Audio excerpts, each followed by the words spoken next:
Steel plant ప్రైవేటీకరణ ఆపాలని, తొలగించిన కార్మికుల్ని విధుల్లో తీసుకోవాలని కోరుతూ సిఐటి ఆధ్వర్యంలో రాష్ట్ర వ్యాప్తంగా ఈ రోజున అన్ని జిల్లా కలెక్టరేట్ల దగ్గర, రెవెన్యూ డివిజన్లోని కూడా ధర్నా కార్యక్రమాలు, మెమోరాండ కార్యక్రమాలు జరుగుతూ ఉన్నాయి. అలాగే గుడిలో జరుగుతున్న ఈ కార్యక్రమంలో కూడా పెద్ద ఎత్తున కార్మిక వర్గం స్టీల్ ప్లాంట్ ప్రైవేటీకరణ ఆపాలని చెప్పేసి ఈ కార్యక్రమంలో పాల్గొనడం జరిగింది. మరి గత 35 ఏళ్ళ నుంచి స్టీల్ ప్లాంటు ఉత్పత్తి ప్రారంభించింది. ఇవాళ దేశంలోనే విశాఖ స్టీల్ ప్లాంట్కి దేశంలో కానీ ప్రపంచంలో కానీ మంచి పేరు ప్రఖ్యాతలు కూడా ఈ స్టీల్ ప్లాంట్కి ఉన్నాయి. ఈ మోడీ ప్రభుత్వం వచ్చిన తర్వాత తప్ప ఇంతవరకు ఏ ప్రభుత్వం కూడా విశాఖ స్టీల్ ప్లాంట్కి సహాయం చేయడం కోసం, దాన్ని అభివృద్ధి చేయడం కోసమే ప్రయత్నం చేశారు. కానీ ఏనాడు కూడా ఎవరు కూడా దాన్ని ప్రైవేటీకరణ చేయాలనే ఆలోచన ఎవరో చేయలేదు. కానీ మోడీ వచ్చిన తర్వాత దేశంలో అనేక రకాల ప్రభుత్వ ఆస్తుల్ని కార్పొరేట్లకి కట్టబెట్టడం జరుగుతూ ఉంది. దాంట్లో భాగంగానే ఈ స్టీల్ ప్లాంట్ని కూడా ప్రైవేటు వారికి కట్టబెట్టే ప్రయత్నంలోనే ఈ రకమైన చర్యలు తీసుకుంటూ ఉన్నారు. మరి ఈ రోజున విశాఖ స్టీల్ ప్లాంట్లో డైరెక్ట్గా 25,000 మంది వరకు కూడా ఉద్యోగులు పనిచేస్తూ ఉన్నారు. దాంట్లో కాంట్రాక్ట్ కార్మికులు 50% మంది, అంటే 13,000 మంది దాకా కాంట్రాక్ట్ కార్మికులు దాంట్లో ఉన్నారు. మరి ఇంత ప్రతిష్టాత్మకంగా వేలాది మందికి డైరెక్ట్గాను, అలాగే ఇండైరెక్ట్గా లక్షలాది మందికి ఇవాళ ఉపాధి కల్పిస్తూ ఉత్తరాంధ్ర, శ్రీకాకుళం, విజయనగరం, విశాఖపట్నం ఉత్తరాంధ్ర అభివృద్ధికి ఈ స్టీల్ ప్లాంటు ఎంతో అవకాశం కల్పించింది. మన రాష్ట్రంలోనే ఏకైక ప్రభుత్వ రంగంలో పెద్ద పరిశ్రమ ఈ స్టీల్ ప్లాంటు. మరి ఇటువంటి పరిశ్రమని అనేక త్యాగాలతోటి, అనేక పోరాటాలతోటి సాధించుకున్న ఈ ప్లాంట్ని ప్రైవేటీకరణ చేయడం కోసం ప్రయత్నం చేస్తున్నారు. మరి ప్రభుత్వం దీన్ని చెప్తున్నటువంటి కారణం ఏంటి? నష్టాలు వస్తూ ఉన్నాయి, మేము దానికి అదనంగా సహాయం చేయాల్సి వస్తుందని చెప్పేసి అబద్ధ ప్రచారం చేస్తూ ఉన్నారు. ఇవాళ విశాఖ స్టీల్ ప్లాంటు ప్రారంభమైన దగ్గర నుంచి ఇప్పటి వరకు 58,000 కోట్ల రూపాయలు అటు కేంద్ర ప్రభుత్వానికి అయితేనేమి, రాష్ట్ర ప్రభుత్వానికి అయితేనేమి, డివిడెండ్ల రూపంలోనో, పన్నుల రూపంలో అనేక రూపాల్లో 58,000 కోట్ల రూపాయలు స్టీల్ ప్లాంటు చెల్లించింది. అందువల్ల ఇవాళ స్టీల్ ప్లాంట్కి కేంద్ర రాష్ట్ర ప్రభుత్వాల్లో సహాయం చేయడం కానీ, పెట్టుబడులు పెట్టడం కానీ ఏమాత్రం కూడా తప్పది. అది కాదు వాస్తవం. ఈ స్టీల్ ప్లాంట్లే ఇవాళ కేంద్ర రాష్ట్ర ప్రభుత్వాలకి ఒక ఆదాయ వనరుగా ఇవాళ ఉంది. మరి ఇవాళ స్టీల్ ప్లాంటు ఎందుకు ఇబ్బందుల్లో ఉంది అనుకున్నప్పుడు ఈ రోజున ఎప్పుడో 80లోనే నిర్మాణం ప్రారంభమైంది, 90లో ఉత్పత్తి ప్రారంభమైంది, 35 ఏళ్ళ నుంచి ఉత్పత్తి చేస్తూ ఉంది. కానీ ఇంతవరకు ఈ పరిశ్రమకి సొంత గనులు ఇవాళ కేంద్ర ప్రభుత్వం కేటాయించలేదు.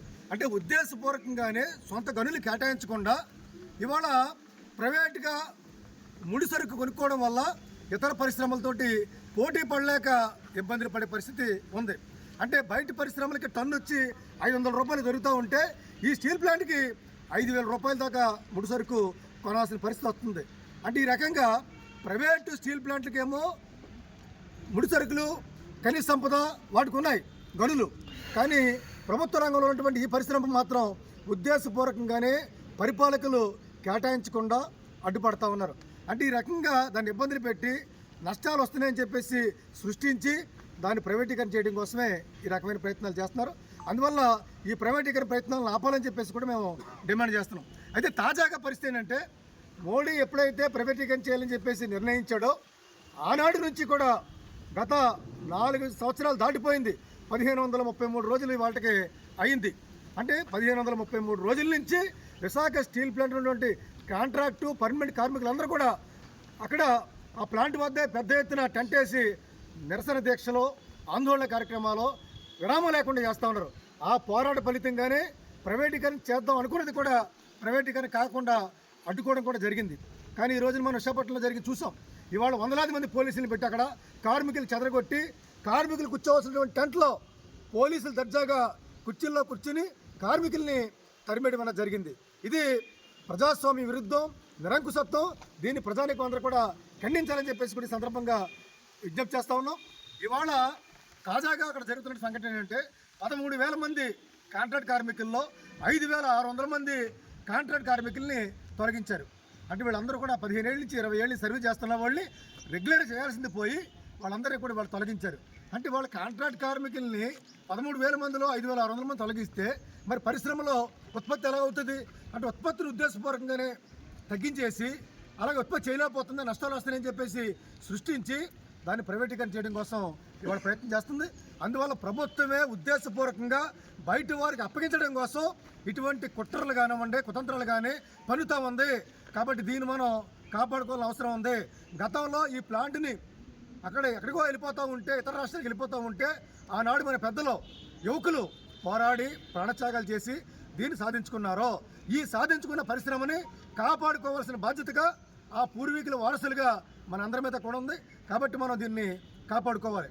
కానీ ఈ రోజున మోడీ ఈ రకంగా ప్రైవేటీకరణ చేస్తూ ఉంటే ఇవాళ పల్లా శ్రీనివాసరావు గారు తెలుగుదేశం పార్టీ రాష్ట్ర అధ్యక్షుడు గాజువాక నియోజకవర్గంలో అత్యధిక మెజార్టీతో రాష్ట్రంలోనే ఆయన గెలుపొందాడు. ఆయన ఎంత గెలుపొందాడు? ఆయన గాజువాకలో స్టీల్ ప్లాంట్ కార్మికులందరూ కూడా ఆయనకి ఈయన వస్తే మన స్టీల్ ప్లాంట్ కాపాడుతాడని చెప్పేసి తెలుగుదేశం పార్టీకి ఆయనకి ఓట్లేసి గెలిపించారు. ఇవాళ కూటమి ప్రభుత్వం అధికారంలో ఉంది. ఈ ప్రభుత్వం మీద ఆధారపడి మోడీ ప్రభుత్వం ఉంది. కానీ వీళ్ళు మాటలు కోటలు దాటుతున్న కానీ ఎక్కడా కూడా ఆచరణ మాత్రం గడప దాటట్లేదు. వీళ్ళు నిజంగా చిత్తశుద్ధిగా పరిశ్రమ ప్రభుత్వ రంగంలో ఉండాలనుకుంటే మోడీకి అల్టిమేటివ్ ఇస్తే ప్రభుత్వ రంగంలో పరిశ్రమ ఉంటాక అవకాశం ఉంటుంది. కానీ వీళ్ళు ఎక్కడా కూడా మోడీ దగ్గర ఒక్క మాట కూడా మాట్లాడకుండా మోడీకి భజన చేసే పనే అటు చంద్రబాబు కానీ లేదా పవన్ కళ్యాణ్ గారు అందరూ చేయడం వల్లే ఇవాళ ఉద్యోగుల్ని కార్మికుల్ని అక్కడ తొలగిస్తున్నారు, ప్రైవేటీకరణ చర్యలు తీసుకుంటున్నారు. కాబట్టి ఇవాళ అక్కడ ఏదైనా ప్రైవేటీకరణ అయ్యింది అంటే కనుక చర్యలు జరుగుతున్నాయని కంటే